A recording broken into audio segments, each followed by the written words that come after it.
Conte merveilleux, Jacob et Wilhelm Grimm, tome 1.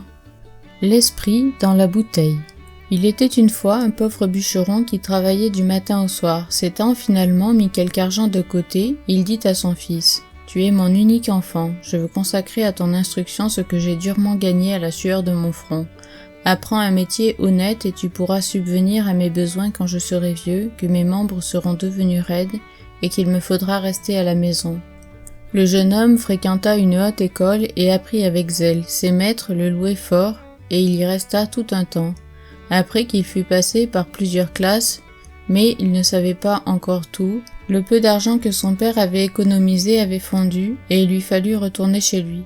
« Ah, dit le père, je ne puis plus rien te donner, et par ce temps de vie chère, je n'arrive pas à gagner un denier de plus qu'il n'en faut pour le pain quotidien. »« Cher père, répondit le fils, ne vous en faites pas, si telle est la volonté de Dieu, ce sera pour mon bien, je m'en tirerai. » Quand le père partit pour la forêt avec l'intention d'y abattre du bois pour en tirer un peu d'argent, le jeune homme lui dit : « J'y vais avec vous, je vous aiderai. »« Ce sera bien trop dur pour toi, répondit le père, tu n'es pas habitué à ce genre de travail, tu ne le supporterais pas.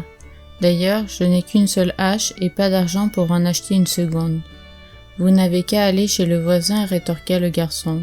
Il vous en prêtera une jusqu'à ce que j'aie gagné assez d'argent moi-même pour en acheter une neuve. » Le père emprunta une hache au voisin et le lendemain matin, au lever du jour, ils s'en furent ensemble dans la forêt. Le jeune homme aida son père, il se sentit frais et dispos. Quand le soleil fut au zénith, le vieux dit : « Nous allons nous reposer et manger un morceau, ça ira encore mieux après. » Le fils prit son pain et répondit : « Reposez-vous, père.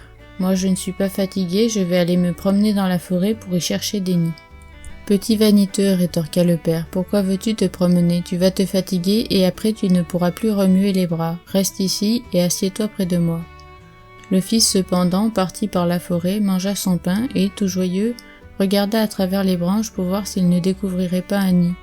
Il alla ainsi, de ci, de là, jusqu'à ce qu'il arriva à un grand chêne, vieux de plusieurs centaines d'années, et que 5 hommes se tenant par les bras n'auraient certainement pas pu enlacer. Il s'arrêta, regardant ce géant, et songea : il y a certainement plus d'un oiseau qui y fait son nid. Tout à coup, il lui sembla entendre une voix. Il écouta et comprit. « Fais-moi sortir de là, fais-moi sortir de là. » Il regarda autour de lui, mais ne vit rien. Il lui parut que la voix sortait de terre. Il s'écria : « Où es-tu » La voix répondit : « Je suis là, en bas, près des racines du chêne. Fais-moi sortir, fais-moi sortir. » L'écolier commença par nettoyer le sol, du pied du chêne, et à chercher du côté des racines. Brusquement, il aperçut une vieille bouteille de verre enfoncée dans une petite excavation. Il la saisit et la tint à la lumière. Il y vit alors une chose qui ressemblait à une grenouille. Elle sautait dans la bouteille. « Fais-moi sortir, ne cessait-elle de crier. » Sans songer à mal, l'écolier enleva le bouchon. Aussitôt, un esprit sortit de la bouteille et commença à grandir, tant et si vite qu'en un instant, un personnage horrible, grand comme la moitié de l'arbre, se dressa devant le garçon. « Sais-tu quel sera ton salaire pour m'avoir libéré » lui demanda-t-il d'une épouvantable voix. « Non, répondit l'écolier, qui ne ressentait aucune crainte. « Comment le saurais-je »« Je vais te tuer, hurla l'esprit, je vais te casser la tête. »« Tu aurais dû me le dire plus tôt, dit le garçon, je t'aurais laissé où tu étais. Mais tu ne me casseras pas la tête, tu n'es pas seul à décider. »« Pas seul à décider, pas seul à décider, cria l'esprit. Tu crois ça ? T'imaginerais-tu que c'est pour ma bonté qu'on m'a tenu enfermé si longtemps ? Non, c'est pour me punir. Je suis le puissant Mercure.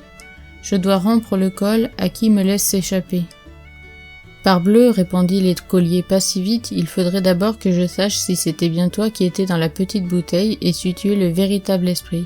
Si tu peux y entrer à nouveau, je te croirai.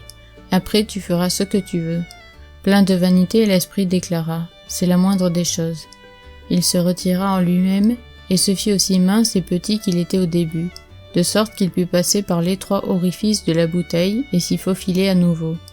À peine fut-il entré que l'écolier remettait le bouchon et lançait la bouteille sous les racines du chêne, là où il l'avait trouvée. L'esprit avait été pris. Le garçon s'apprêta à rejoindre son père, mais l'esprit lui cria d'une voix plaintive : « Fais-moi sortir, fais-moi sortir. »« Non, répondit l'écolier, pas une deuxième fois. Quand on a menacé ma vie une fois, je ne libère pas mon ennemi après avoir réussi à le mettre hors d'état de nuire. Si tu me rends la liberté, dit l'esprit, je te donnerai tant de richesses que tu en auras assez pour toute ta vie. Non, reprit le garçon, tu me tromperais comme la première fois. Par légèreté, tu vas manquer ta chance, dit l'esprit. Je ne te ferai aucun mal et je te récompenserai richement. L'écolier pensa, je vais essayer, peut-être tiendra-t-il parole. Il enleva le bouchon et, comme la fois précédente, l'esprit sortit de la bouteille, grandit et devint gigantesque. Je vais te donner ton salaire, dit-il. Il tendit au jeune homme un petit chiffon qui ressemblait à un pansement et dit « Si tu en frottes une blessure par un bout, elle guérira. Si par l'autre tu en frottes de l'acier ou du fer, ils se transformeront en argent. » « Il faut d'abord que j'essaye, dit l'écolier. Il s'approcha d'un arbre, en fendit l'écorce avec sa hache et toucha la blessure avec un bout du chiffon. Elle se referma aussitôt. « C'était donc bien vrai, dit-il à l'esprit. Nous pouvons nous séparer. » L'esprit le remercia de l'avoir libéré. L'écolier le remercia pour son cadeau et partit rejoindre son père. « Où étais-tu donc ?» lui demanda celui-ci. « Pourquoi as-tu oublié ton travail? Je t'avais bien dit que tu ne t'y ferais pas. Soyez tranquille, père, je vais me rattraper. » « Oui, te rattraper, dit le père avec colère, ce n'est pas une méthode. Regardez, père, je vais frapper cet arbre si fort qu'il en tombera. » Il prit son chiffon, en frotta sa hache et asséna un coup formidable. Mais comme le fer était devenu de l'argent, le fil de la hache s'écrasa. « Eh père, regardez la mauvaise hache que vous m'avez donnée, la voilà toute tordue. » Le père en fut bouleversé et dit « Qu'as-tu fait? Il va me falloir payer cette hache, et avec quoi? Voilà ce que me rapporte ton travail. » « Ne vous fâchez pas, dit le fils, je payerai la hache moi-même. »« Imbécile, cria le vieux, avec quoi la payeras-tu? Tu ne possèdes rien d'autre que ce que je t'ai donné. Tu n'as en tête que des bêtises d'étudiant, et tu ne comprends rien au travail du bois. » Un moment après, l'écolier dit « Père, puisque je ne puis plus travailler, arrêtons-nous. »« Quoi, dit le vieux, t'imagines-tu que je vais me croiser les bras comme toi? Il faut que je travaille, toi tu peux rentrer. Père, je suis ici pour la première fois. Je ne retrouverai jamais le chemin tout seul, venez avec moi. » Le père, dont la colère s'était calmée, se laissa convaincre et partit avec son fils. Il lui dit « Va et vends la hache endommagée, on verra bien ce que tu en tireras. Il faudra que je gagne la différence pour payer le voisin. » Le fils prit la hache et la porta à un bijoutier de la ville. Celui-ci la mit sur la balance et dit « Elle vaut 400 deniers, mais je n'ai pas autant d'argent liquide ici. Donnez-moi ce que vous avez. Vous me devrez le reste, répondit le garçon. Le bijoutier lui donna 300 deniers et reconnut lui en devoir encore 100 autres. L'écolier rentra à la maison et dit « Père, j'ai l'argent. Allez demander au voisin ce qu'il veut pour sa hache. »« Je le sais déjà, répondit le vieux. 1 denier et 6 sols. »« Eh bien, donnez-lui 2 deniers et 12 sols. Ça fait le double et c'est bien suffisant. Regardez, j'ai de l'argent, de reste. » Il donna 100 deniers à son père et reprit. « Il ne vous en manquera jamais, vivez à votre guise. »« Seigneur Dieu, s'écria le vieux, comment as-tu acquis une telle richesse ?» L'écolier lui raconta ce qui s'était passé et comment, en comptant sur sa chance, il avait fait si bonne fortune. Avec l'argent qu'il avait en surplus, il repartit vers ses autres écoles et reprit ses études. Et comme avec son chiffon il pouvait guérir toutes les blessures, il devint le médecin le plus célèbre du monde entier.